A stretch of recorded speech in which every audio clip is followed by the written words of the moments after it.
अक्सर tech industry में ना एक बहुत ही डरावना मंजर देखने को मिलता है। डरावना मंजर मतलब वो डिजाइनर और डेवलपर वाले झगड़े की बात कर रही है ना? बिल्कुल।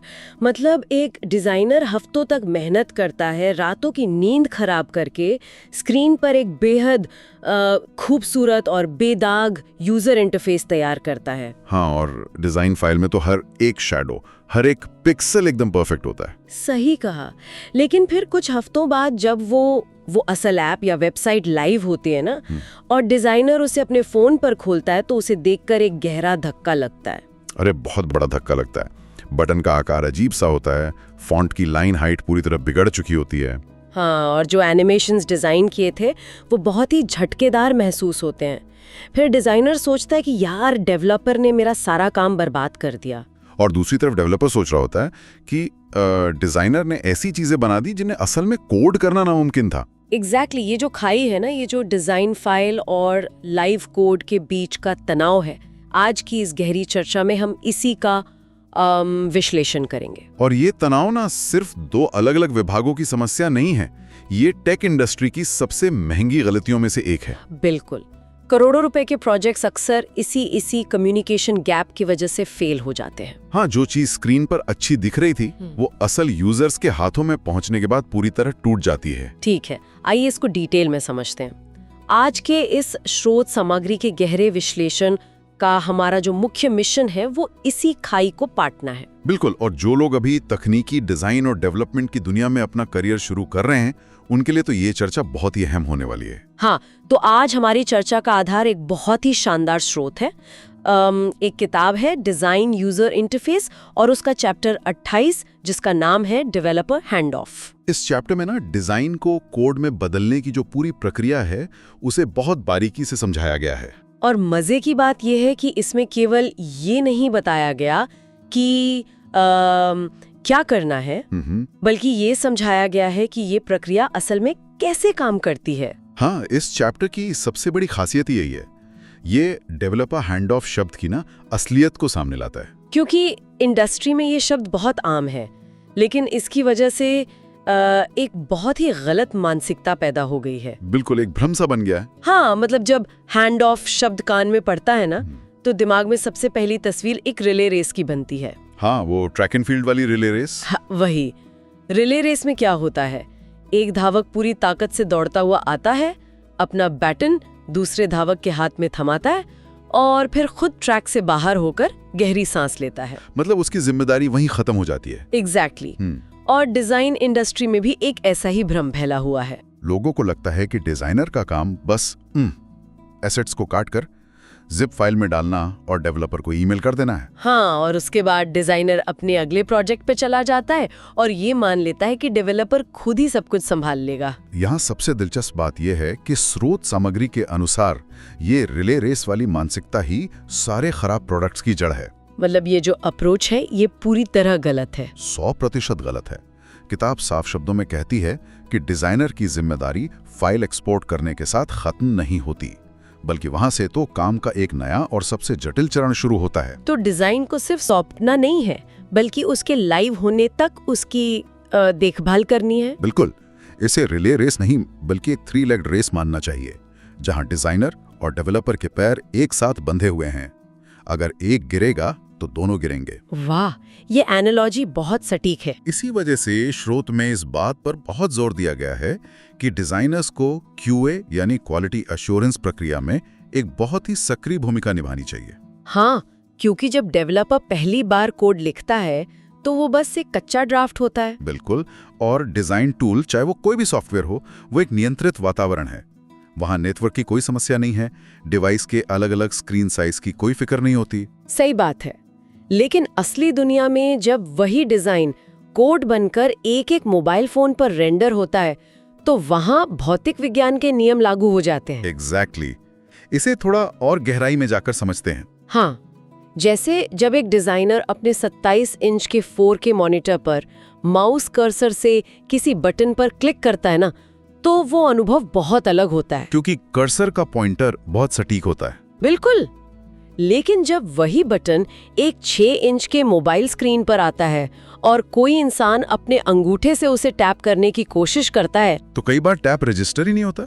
हाँ, क्योंकि अंगूठे का सरफेस एरिया माउस पॉइंटर से बहुत बड़ा होता है। और यहीं पर QA काम आता है। डिजाइनर को असली डिवाइस पर यह चेक करना होता है कि क्या टच टारगेट्स का साइज कम से कम 44 बाय 44 पिक्सल्स हैं या नहीं। और जो स्क्रॉल करते समय माइक्रो इंटरैक्शंस डिजाइन किए गए थे, उनका टाइमिंग कर्व सही है या नहीं। हाँ, कई बार ऐसा होता है कि डिजाइनर ने एनिमेशन के लिए एक ईज इन आउट ट्रांजिशन बनाया होता है, लेकिन कोडिंग के दौरान डेवलपर उसे लीनियर कर देता है, जिससे पूरा एनिमेशन बहुत ही मशीन जैसा और एकदम बेजान लगने लगता है। बिल्कुल। और इन बारीकियों को सिर्फ वही आंख पकड़ सकती है जिसने उस डिजाइन को बनाया है। तो अब क्योंकि ये साफ हो गया है कि डिजाइनर को इस प्रक्रिया में अंत तक जुड़े रहना है, तो ये समझना भी जरूरी है कि सामने वाला इंसान यानी डेवलपर आखिर किस दुनिया से आता है। ये बहुत अहम पॉइंट है। इंडस्ट्री में फ्रंट एंड और बैक एंड और फुल स्टैक जैसे शब्द लगातार गूंजते रहते हैं। इस फील्ड के जानकार हैं, वो तो इनकी बुनियादी परिभाषा जानते ही हैं कि फ्रंट एंड वो है जो दिखता है और बैक एंड वो सर्वर और डेटाबेस है जो पीछे से डेटा भेजता है। लेकिन स्रोत सामग्री इस बात पर रोशनी डालती है कि इन दोनों का डिजाइन के साथ जो टकराव होता है वो असल में कैसे काम करता है। हाँ, ये समझना बहुत जरूरी है। बैक एंड डेवलपर्स आमतौर पे सर्वर आर्किटेक्चर और डेटाबेस क्वेरीज और सुरक्षा प्रोटोकॉल्स में उलझे रहते हैं। उनका UI के रंग या एनिमेशन से कोई सीधा लेना देना नहीं होता ना। बिल्कुल नहीं। लेकिन अगर कोई डिजाइनर बिना बैकएंड की सीमाओं को समझे एक ऐसा यूजर इंटरफेस बना दे जो एक ही बार में स्क्रीन पर 50 अलग-अलग डेटा पॉइंट्स दिखाने की मांग करता है, तो इसका असर सीधे ऐप की परफॉर्मेंस पर पड़ेगा। एकदम सही। इसे एक उदाहरण से समझते हैं। मान लीजिए मैंने एक बहुत ही खूबसूरत यूजर डैशबोर्ड डिजाइन किया है। उस डैशबोर्ड में एक ही पेज पर यूजर की प्रोफाइल पिक्चर है, उसके पिछले 10 ट्रांजैक्शंस का ग्राफ है, उसके दोस्तों की लिस्ट भी है और साथ में रियल टाइम स्टॉक मार्केट के अपडेट्स भी दिख रहे हैं। हाँ, तो डिजाइन टूल में ये एक स्थिर लेआउट है जो देखने में बहुत आकर्षक लग रहा है, लेकिन असलियत में इसे काम करने के लिए बैकएंड को 5 अलग-अलग सर्वर से डेटा मंगाना पड़ेगा। और उन 5 सर्वर से डेटा आने में कुछ मिलीसेकंड्स या सेकंड्स का फर्क हो सकता है। ऐसे में आप अटक सकती है या बहुत धीमी महसूस हो सकती है। फिर बैकएंड डेवलपर वहां आकर डिजाइनर को बताएगा कि यार एक साथ इतना सारा डेटा लोड करना संभव नहीं है। तब डिजाइनर को स्केलेटन स्क्रीन्स या लोडिंग स्टेट्स डिजाइन करने पड़ते हैं ताकि जब तक डेटा आ रहा है तब तक स्क्रीन खाली या टूटी हुई ना लगे। बिल्कुल, यानी बैकएंड का लॉजिक सीधे तौर पर यह तय कर रहा है कि स्क्रीन पर यूजर को क्या और कब दिखेगा। तो भले ही बैकएंड पर्दे के पीछे है, उसकी क्षमताएं डिजाइन की हदों को तय करती हैं। लेकिन इस पूरी प्रक्रिया में डिजाइनर का जो सबसे करीबी साथी है वो है फ्रंट एंड डेवलपर। और फुल स्टैक डेवलपर बस वो इंसान है जो इन दोनों यानी फ्रंट एंड और बैक एंड को अकेले ही संभालता है। किताब के अनुसार ना एक बहुत ही तय और व्यवस्थित प्रक्रिया है। पहले वायरफ्रेम, फिर डिजाइन लाइब्रेरी, फिर फ्रंट एंड इम्प्लीमेंटेशन और उसके बाद QA। और अंत में एक काम करने वाला प्रोटोटाइप बनता है। इससे एक बहुत जरूरी सवाल उठता है कि जब डिजाइनर और फ्रंट एंड डेवलपर को एक साथ काम करना ही है तो ये पूरा काम ट्रांसफर कैसे किया जाए।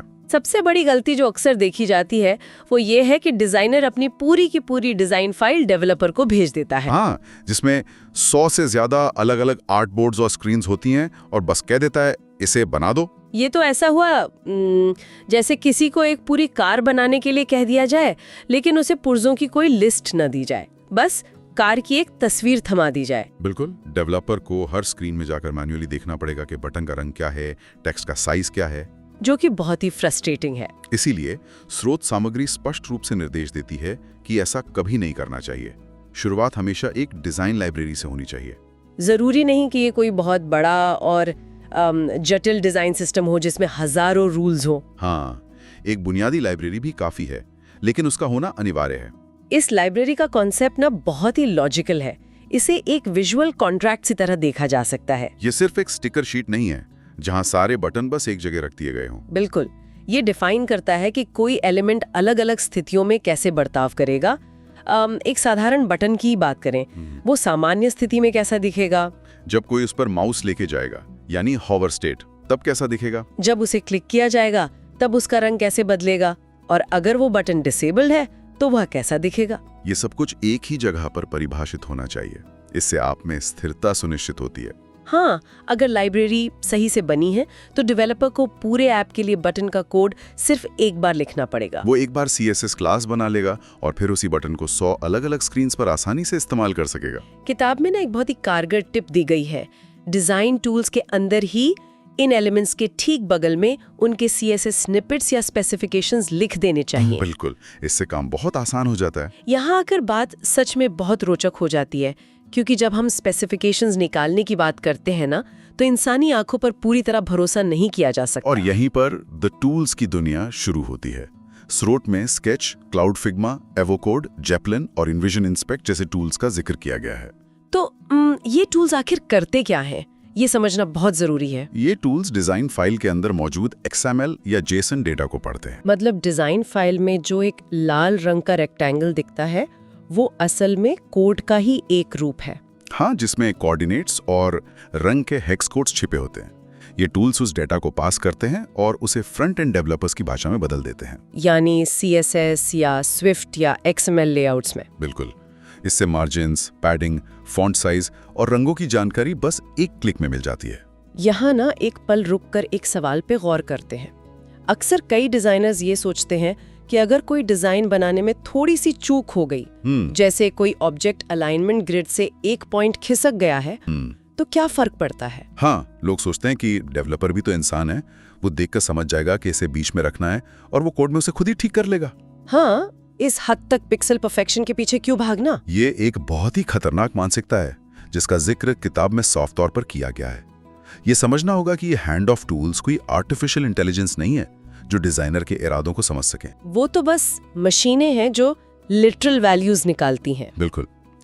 टूल वो नहीं देखता जो आप चाहते हैं, बल्कि वो सिर्फ वो देखता है जो असल में फाइल में बना है। मान लीजिए कि दो कार्ड्स के बीच में 16 पिक्सल की दूरी होनी चाहिए थी, लेकिन जल्दबाजी में डिजाइनर ने उन्हें 15.3 पिक्सल की दूरी पर रख दिया। अब जब डेवलपर उस डिजाइन को जेपलिन या फिग्मा इंस्पेक्ट में खोलेगा तो टूल उसे बताएगा कि मार्जिन 15.3 पिक्सल ही है। और अगर डेवलपर उस प्रोजेक्ट में फ्लेक्स बॉक्स या CSS ग्रिड का इस्तेमाल कर रहा है तो वो टूल से मिलने वाले उस गलत CSS नियम को सीधे कॉपी पेस्ट कर लेगा। नतीजा ये होगा कि पूरे ऐप का लेआउट गणितीय रूप से टूट जाएगा। छोटी स्क्रीन्स पर वो लेआउट अजीब बर्ताव करेगा क्योंकि बेसिक वैल्यू ही गलत थी। इसीलिए टूल में अपलोड करने से पहले एक पॉइंट के एडजस्टमेंट और पिक्सल परफेक्शन की जिम्मेदारी पूरी तरह से डिजाइनर की ही होती है। एकदम सही। इससे ये साफ हो जाता है कि टूल्स चाहे जितने भी एडवांस हो जाएं, वे इंसानी संवाद और एक दूसरे की भाषा समझने की जगह नहीं ले सकते। और ये एक दूसरे की भाषा समझना ना कोई मेटाफोर नहीं है। स्रोत सामग्री इस बात पर बहुत जोर देती है कि डिजाइनर्स को CSS बेसिक्स आनी ही चाहिए। अक्सर डिजाइनर्स को लगता है कि CSS सीखना मतलब प्रोग्रामिंग सीखना है, लूप्स, एरेज और जटिल गणित में उलझना है। लेकिन CSS यानी कैस्केडिंग स्टाइल शीट्स कोई लॉजिकल प्रोग्रामिंग लैंग्वेज नहीं है ना? नहीं, ये एक डिक्लेरेटिव लैंग्वेज है। इसे अगर सरल किया जाए तो CSS महज प्रॉपर्टी और वैल्यू का एक सेट है। इसमें ब्राउज़र को ये नहीं बताना होता कि कोई काम कैसे करना है, बल्कि सिर्फ ये बताना होता है कि चीज़ें कैसी दिखनी चाहिए। जैसे कि बॉर्डर रेडियस 8 पिक्सल या फॉन्ट वेट बोल्ड। हाँ, और जब डिज़ाइनर ये बॉक्स मॉडल समझ लेता है कि वेब पर हर चीज़ एक चौकोर डब्बा है जिसके अंदर पैडिंग है, फिर एक बॉर्डर है, फिर बाहर की तरफ मार्जिन है, तो वो डेवलपर से बहुत ही स्पष्ट रूप से बात कर सकता है। वो ये नहीं कहेगा कि इस टेक्स्ट को थोड़ा दाईं तरफ खिसका दो, बल्कि वो कहेगा इसका लेफ्ट मार्जिन 16 पिक्सल कर दो। और इसी भाषा के आदान प्रदान से एक मजाकिया संस्कृति भी जन्म लेती है। किताब में फ्रंट एंड डेवलपर्स के बीच मशहूर एक क्लासिक जोक का जिक्र है, fixing something with a display none. Fixing something with a display dot none. अरे हाँ, ये बहुत ही मजेदार कॉन्सेप्ट है। CSS में एक प्रॉपर्टी होती है डिस्प्ले, जो तय करती है कि कोई एलिमेंट स्क्रीन पर कैसे रेंडर होगा। और अगर इस प्रॉपर्टी की वैल्यू को नन सेट कर दिया जाए तो वो एलिमेंट डॉम से पूरी तरह गायब हो जाता है, जैसे कि वो कभी वहां था ही नहीं। हाँ, डेवलपर्स मजाक में कहते हैं कि अगर पेज पर कोई लेआउट टूट रहा है, कोई इमेज अपनी जगह से बाहर निकल रही है या कोई चीज डिबग करने में पसीने छुड़ा रही है, तो बस उस पे डिस्प्ले नन लगा दो। बिल्कुल। समस्या नजर नहीं आएगी तो समस्या है ही नहीं। ये जोक दर्शाता है कि कोड में चीजों को हैक करना कितना आसान है और इसीलिए एक डिजाइनर का वहां मौजूद होना जरूरी है ताकि कोई ऐसा हैक असली प्रोडक्ट में ना चला जाए। लेकिन ये जिम्मेदारी एक तरफा नहीं है। जैसे डिजाइनर्स के लिए CSS समझना जरूरी है, वैसे ही स्रोत का ये भी मानना है कि डेवलपर्स को भी डिजाइन के नियम समझने होंगे। टेक की दुनिया में ना एक बहुत बड़ी गलतफहमी ये है कि डिजाइन एक रहस्यमयी कला है जहां लोग बस अपनी मनमर्जी से कैनवस पर रंग बिखेर देते हैं। ये सोच पूरी तरह से गलत है। यूजर इंटरफेस डिजाइन कला से ज्यादा गणित और मनोविज्ञान का मिश्रण है। इसमें सख्त नियम होते हैं। बिल्कुल। Typography scales random font size नहीं होते, वे म्यूजिकल नोट्स की तरह एक गणितीय अनुपात में बढ़ते हैं। और 8 पॉइंट ग्रिड सिस्टम का इस्तेमाल इसलिए किया जाता है क्योंकि 8 का अंक स्क्रीन्स को बराबर हिस्सों में बांटने के लिए सबसे बेहतरीन है। जब कोई डेवलपर इस लॉजिक को समझ लेता है तो उसे हर मार्जिन के लिए डिजाइन फाइल देखने की जरूरत नहीं पड़ती। उसे पता होता है कि अगर ये हेडिंग है तो इसके नीचे का गैप 16, 24 या 32 पिक्सल ही होगा, 27 पिक्सल नहीं। इस आपसी समझ का सबसे बड़ा फायदा ये होता है कि QA राउंड्स आधे हो जाते हैं, बहस कम होती है और प्रोडक्ट बहुत तेजी से बनता है। कोड और लेआउट्स के ये नियम तो बेसिक सेट कर देते हैं, लेकिन इंटरफेस सिर्फ टेक्स्ट और रंग नहीं है ना। हाँ, उसमें ग्राफिक्स होते हैं, आइकन्स होते हैं और हाई रेजोल्यूशन तस्वीरें होती हैं जिन्हें कोड के जरिए नहीं बनाया जा सकता। इन हिस्सों को हम एसेट्स कहते हैं और हैंड ऑफ के समय इन एसेट्स को सही तरीके से काटना एक विज्ञान है। स्रोत ने इन एसेट्स के फॉर्मेट्स को बहुत गहराई से ब्रेक डाउन किया है। इसे समझना बहुत जरूरी है क्योंकि गलत फॉर्मेट पूरे ऐप की परफॉर्मेंस को बर्बाद कर सकता है। सबसे पहला और आधुनिक फॉर्मेट है SVG। इसका इस्तेमाल सिंपल शेप्स और आइकन्स के लिए किया जाता है, लेकिन ये काम कैसे करता है? SVG कोई तस्वीर नहीं है, बल्कि ये XML कोड की एक फाइल है। जब एक SVG आइकन लोड होता है तो ब्राउजर उस फाइल में लिखे गणितीय समीकरणों को पढ़ता है और स्क्रीन पर उन पॉइंट्स को ड्रॉ करता है। क्योंकि ये गणित है, इसलिए आप उस आइकन को एक छोटे से मोबाइल पर देखें या एक बहुत बड़े सिनेमा स्क्रीन पर, वो कभी ब्लर नहीं होगा। उसके किनारे हमेशा शार्प रहेंगे। और इसके बाद आता है PNG फॉर्मेट। इसका इस्तेमाल तब होता है जब इमेज में बहुत सारी डिटेल्स हों या फिर कोई ट्रांसपेरेंसी यानी पारदर्शी बैकग्राउंड हो। लेकिन PNG एक रास्टर फॉर्मेट है, मतलब ये पिक्सेल्स के ग्रिड से बना है।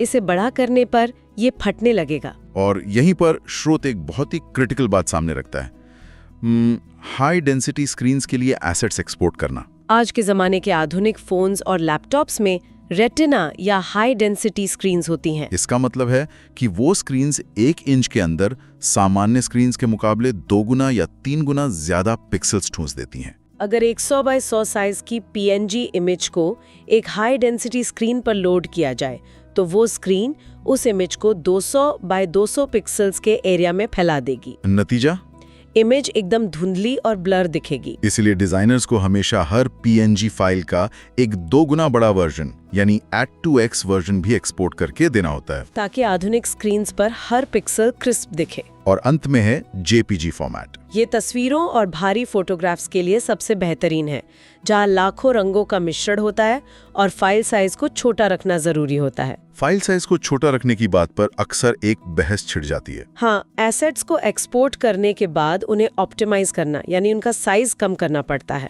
अक्सर लोग सोचते हैं कि ये काम डेवलपर्स का है। वो सोचते हैं कि डेवलपर अपने कोड में कोई प्लगइन या स्क्रिप्ट लगा देंगे जो सारी इमेजेस को खुद ही कंप्रेस कर देगी। डिजाइनर क्यों उस मैनुअल काम में अपना समय बर्बाद करे? अगर हम इसको बड़ी पिक्चर से जोड़कर देखें तो ये ऑटोमेटिक कंप्रेशन एक बहुत बड़ा खतरा है। किताब इस बात का कड़ा विरोध करती है, क्योंकि कंप्रेशन का सीधा सा मतलब है कि एल्गोरिदम फाइल का साइज छोटा करने के लिए इमेज में से कुछ डेटा और रंगों को हमेशा के लिए हटा रहा है, जिसे लॉसी कंप्रेशन कहते हैं। और समस्या ये है कि एल्गोरिदम के पास आंखें नहीं होती हैं। उसे नहीं पता कि इमेज के किस हिस्से में इंसान का चेहरा है और किस हिस्से में सादा आसमान। वो अंधाधुंध तरीके से पिक्सेल्स को डिलीट करता है। इससे ग्रेडियंट्स में धारियां आ सकती हैं और टिक्स के आसपास अजीब से धब्बे बन सकते हैं। एक यूजर के लिए ये बहुत ही भद्दा अनुभव होता है। इसीलिए स्रोत का स्पष्ट निर्देश है कि किलोबाइट और विजुअल क्वालिटी के बीच का जो नाजुक संतुलन है वो सिर्फ एक डिजाइनर ही तय कर सकता है। डिजाइनर्स को टाइनी PNG, कंप्रेसर और इमेज ऑप्टिम जैसे टूल्स का उपयोग करके हर एक एसेट को अपनी आंखों से देखकर ऑप्टिमाइज करना चाहिए। ये मेहनत वाला काम जरूर है, लेकिन एक प्रीमियम और हाई क्वालिटी प्रोडक्ट बनाने के लिए ये कीमत चुकानी ही पड़ती है। इस पूरी विस्तृत चर्चा का सार यही है कि डेवलपर हैंड ऑफ कोई ऐसा काम नहीं है जो बस बटन दबाकर खत्म हो जाए। ये एक सतत प्रक्रिया है, एक साझा जिम्मेदारी है। ये सुनिश्चित करने की कला है कि पिक्सेल्स और कोड के बीच कोई भी महत्वपूर्ण जानकारी ना खो जाए। डिजाइनर और डेवलपर अलग-अलग द्वीपों पर बैठकर काम नहीं कर सकते। उन्हें एक ही नाव में बैठकर प्रोडक्ट के लाइव होने तक का सफर तय करना होता है। आज की इस चर्चा से बहुत से गहरे तकनीकी पहलू सामने आए हैं। बिल्कुल। लेकिन इस चर्चा को खत्म करने से पहले एक ऐसा विचार है जो हम सभी के सोचने के नजरिए को चुनौती दे सकता है। क्या वो? आज हम हैंड ऑफ टूल्स और CSS एक्सट्रैक्शन और कम्युनिकेशन की बात कर रहे हैं, लेकिन आर्टिफिशियल इंटेलिजेंस की दुनिया में जिस तेजी से विकास हो रहा है वो दिन दूर नहीं जब AI मॉडल्स डिजाइन के कैनवास फाइल को देखेंगे और बिना किसी इंसानी मदद के सीधे तौर पर उसका 100% सटीक फ्रंट एंड कोड लिख देंगे। हाँ, कुछ टूल्स ने तो ये करना शुरू भी कर दिया है। तो सोचने वाली बात यह है कि क्या आने वाले 5 से 10 सालों में ये डेवलपर हैंड ऑफ की पूरी प्रक्रिया ही इतिहास बन जाएगी? क्या भविष्य में डिजाइनर और फ्रंट एंड डेवलपर की दीवारें पूरी तरह गिर जाएंगी और ये सिर्फ एक ही भूमिका बनकर रह जाएगी? ये एक ऐसा सवाल है जिस पर गहराई से सोचने की जरूरत है। बिल्कुल। अगर इस पूरी प्रक्रिया और इन कॉन्सेप्ट्स को और भी तकनीकी गहराई से समझना है तो इस स्रोत सामग्री को खुद पढ़ना बहुत ही फायदेमंद साबित होगा। इस किताब का नाम है डिजाइन यूजर इंटरफेस और इस किताब को ऑनलाइन देखने और खरीदने का लिंक है https://foracademy.gumroad.com/ubook। जो भी लोग सुन रहे हैं वे नीचे डिस्क्रिप्शन में दिए गए इस लिंक के QR कोड को स्कैन करके इस किताब को आसानी से खरीद सकते हैं और इसे अपने तकनीकी ज्ञान का हिस्सा बना सकते हैं। अंत में तकनीकी डिजाइन ब्रेकडाउन और करियर बिल्डिंग से जुड़े और भी बेहतरीन कंटेंट के लिए हमें जरूर फॉलो करें। अगली गहरी चर्चा में फिर से किसी नए स्रोत और जटिल विषय को आसान बनाने के लिए मुलाकात होगी। तब तक सीखते रहें और डिजाइन तथा कोड के बीच के इस खूबसूरत संतुलन को समझते रहें।